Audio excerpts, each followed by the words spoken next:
have this magic green. It is the color green. It can do anything. Sometimes it speaks to me. It says, how? What have you done with your life? People around you keep dying. Use your will to right the wrong. Don't make us wait. Hey guys, this time we're going to talk a little bit about an introduction to WonderCon. This year we'll have a lot of information leading up to the show, a lot of things on site we'll film in advance to kind of get prepped and ready for it, break down exclusives, panels, and so on. But right now it's a good time to look at what are some things that should be that people should be doing right now to get ready for the show. So leading up to WonderCon, first off, it's March 29th through the 31st at the Anaheim Convention Center. It's again down in Anaheim in our parts here. Tickets are $40 online, and I suggest you buy them now because they're $50 at the door. So one, you don't want to waste the time having to buy tickets there, and two, it saves the money. As I said, leading up to the show, we'll have several different segments preparing because unlike many of the conventions that I cover, this one has a lot to it. And not to say the others don't have a lot of things going on, but this one is a bigger show. It's not quite the scope or size of something like New York Comic Con or San Diego Comic Con, but it's definitely up there as one of the bigger shows in the nation each year. So we're going to go down actually to the convention center and the adjacent hotels, film some spots to eat, take breaks, charge phones, things like that, and talk about some strategies for lines and things like that. But for today, to hit on a couple more things of just prepping. Besides getting your passes locked in, the other thing that you really should look at are the rooms. And so right now, through Comic-Con CCI on the website, you can see that rooms for the Marriott or the Hilton, which are right there adjacent to the convention center, are $109 a night.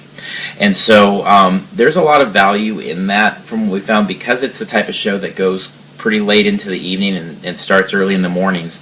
It's really nice to be there. I mean, we only live about 45 minutes away, but we still take advantage of the rooms and the discounted rates, whereas we don't for all shows, but we take advantage of it there because it's really an immersive experience and it really builds into the whole time of being out there.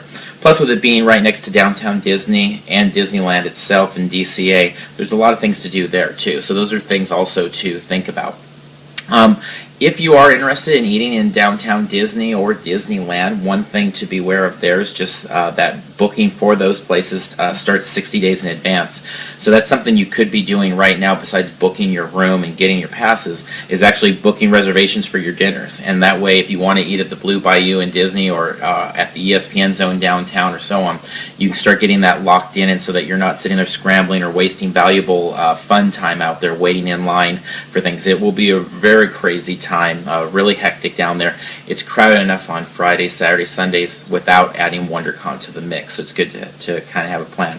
Which really leads me to the next thing, which is just having a plan. We're a little bit over a month out from WonderCon, but it's important to be thinking and developing a plan as you go. Ironically, shows like WonderCon or Phoenix Comic Con or Emerald City, these other really big shows, people don't seem to take the time to plan the way they do for San Diego. San Diego Comic Con, I get tweets and emails throughout the year asking, planning, plotting over and over and over again. And shows like WonderCon kind of get left behind. And there's a lot going on there, and those that don't plan for it really end up missing out on a lot. So again, not that it's as crowded, not that there's as much going on, but there's enough that you really want to have a good game plan going in to make sure that you get the things done that you want to do and see the people you want to see. So on that list, what I'd suggest is as you're going through and prepping for it, make sure that you're keeping a list of people that you might want to get signatures from, exclusives that come out, panels, so on. If you start keeping a list of the things that are really important to you, you can keep an eye out. Maybe there's like a comic book you want to get signed by Jim Lee, and you can pick up a book slightly cheaper at a local shop or something like that, rather than showing up at WonderCon and all of a sudden trying to buy this new issue of X-Men #1 or something like that. My list so far includes a few things. Scott Snyder, seeing him again. I've seen him several times, but I have a good run of Batmans signed by Greg Capullo, and I want to get him to sign them too, so that's going to be high on my list. Dan Slott, is going to be there, so I really want to get his signature on some Superior Spider-Man and Amazing Spider-Man. John Layman will be there.